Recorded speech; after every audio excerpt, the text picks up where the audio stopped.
Welcome to விதையும் விருட்சமும் channel. இன்னைக்கு நம்ம பார்க்க போகிறது கீரை கூட்டு. சரிங்களா? எந்த வகையான கீரை கூட்டு வேண்டாலும் கீரையை வேணாலும் நீங்கள் எடுத்துக்கலாம். இதுக்கு இது எங்கள் ஊர் பக்கம் சேலம் சைடு செய்வாங்க.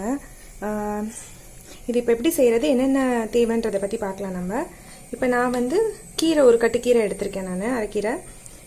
அடுத்து இதை வதக்கி அரைக்கணும். வதக்கி அரைக்கிறதுக்கு தேவையான பொருள் என்னென்னு பார்க்கலாம் நம்ம. மிளகு ஒரு 10-12 மிளகு எடுத்திருக்கேன். உளுத்தம்பருப்பு, ஜீரகம், காஞ்ச மிளகா 12, தேங்காய் கொஞ்சமா. ஸோ பாருங்க, இதை வதக்கி அரைக்க போகிறோம், நம்ம வறுத்துட்டு அரைக்க போகிறோம்.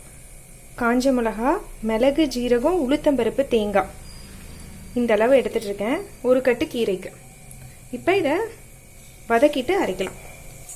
இது கீரை கூட்டுன்னு சொல்லலாம், இதை கீரை சாம்பார்னு சொல்லலாம் நீங்கள். ஸோ இது ஒரு செமி மிக்ஸ்டாக தான் இருக்கும். ஸோ நான் இப்போ பார்த்தீங்கன்னா இந்த மிளகா, ஜீரகம், உளுத்தம்பருப்பு தட்டில் எடுத்துகிட்டு வச்சிருந்ததெல்லாம் போட்டிருக்கேன் நான். ஸோ இதை வதக்கிக்கலாம்.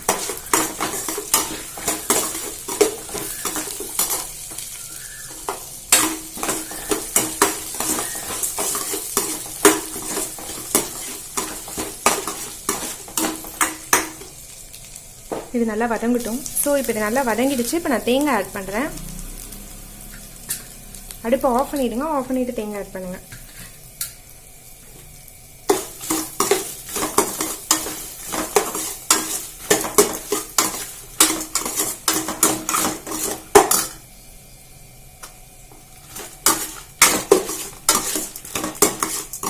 இது கொஞ்சம் ஆறட்டும். ஆறுனதுக்கு அப்புறம் அரைச்சி எடுத்துக்கலாம். ஸோ இப்போ இது ஆறி இருக்கு, மிக்சியில் போட்டிருக்கேன் நான். அரைச்சி எடுத்துக்கலாம். வச்சிருந்தோம் இல்லையா, அதை அரைச்சி எடுத்து வச்சிருக்கேன் நான். கீரையை அலசி வச்சிருக்கேன். இப்போ கடாயில் கடலை எண்ணெய் விட்டுருக்கேன். ஸோ எண்ணெய் காஞ்ச உடனே கடுகு. இந்த கீரை சாம்பார் பார்த்தீங்கன்னா நமக்கு வெங்காயம், இஞ்சி, பூண்டு, தக்காளி எதுவுமே சேர்க்காதது. ஸோ நம்ம இன்னைக்காவது வெங்காயம், இஞ்சி, பூண்டுலாம் சேர்த்துக்க வேண்டாத நாளில் நம்ம இதை ட்ரை பண்ணி பார்க்கலாம்.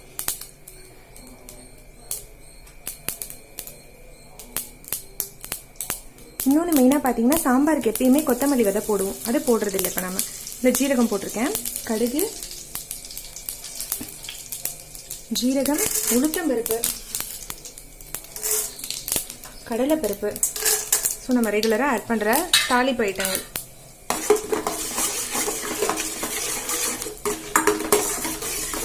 ஆட் பண்ணியாச்சு. இப்போ கொஞ்சமாக பெருங்காயத்தூள்.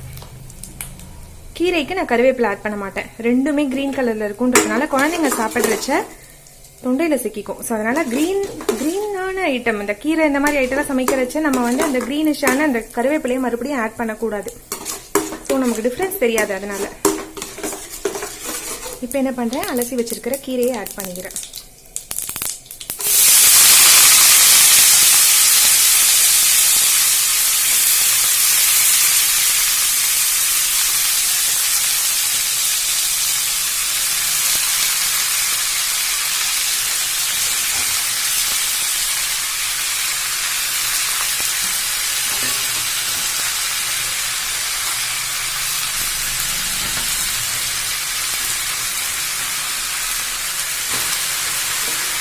இப்போ இது நல்லா வதக்கி விட்டுக்கலாம்.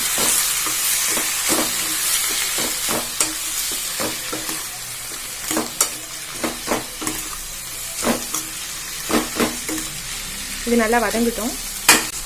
இப்போ இதுக்கு தேவையான உப்பு ஆட் பண்ணிட்டேன். கல் உப்பு தாங்க போடுவேன் எப்பயுமே, அதுதான் நல்லாயிருக்கும், டேஸ்ட் கொடுக்கும். இப்போ ஒரு முக்கியமான விஷயம் என்னென்னா, கீரையை மூடி வச்சு வேக வைக்கக்கூடாது. ஸோ அதனால் இது ஓப்பனாக தான் நான் வச்சுருக்கேன். நல்லா வதங்கட்டும். ஸோ இப்போ கீரை பார்த்தீங்கன்னா நல்லா சுண்டிடுச்சு, வதங்கிடுச்சு.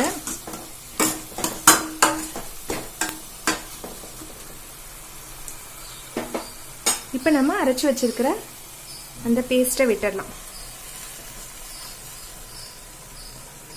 ஸோ இப்போ அரைச்சதை விட்டாச்சு. இப்போ கிளறி விட்டுக்கிறேன் நல்லா.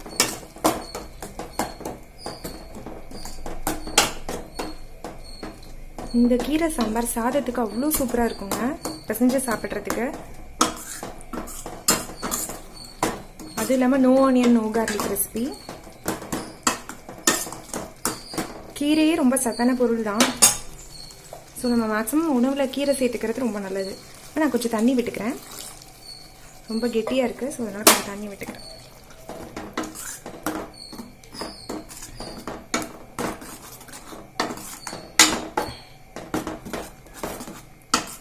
பார்த்தீங்கன்னா இது நல்லா கொதி வருது. ஸோ ஒரு ஸ்பூன் நெய் விடுறேன் டேஸ்ட்டுக்காக.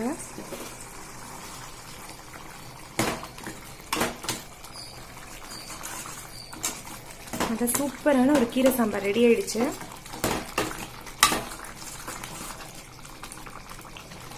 ஸோ அவ்வளோதான் ஃப்ரெண்ட்ஸ், எல்லோரும் ட்ரை பண்ணி பாருங்கள். ஏதாவது சஜஷன்ஸ் இருந்தால் கண்டிப்பாக சொல்லுங்கள். தேங்க்யூ.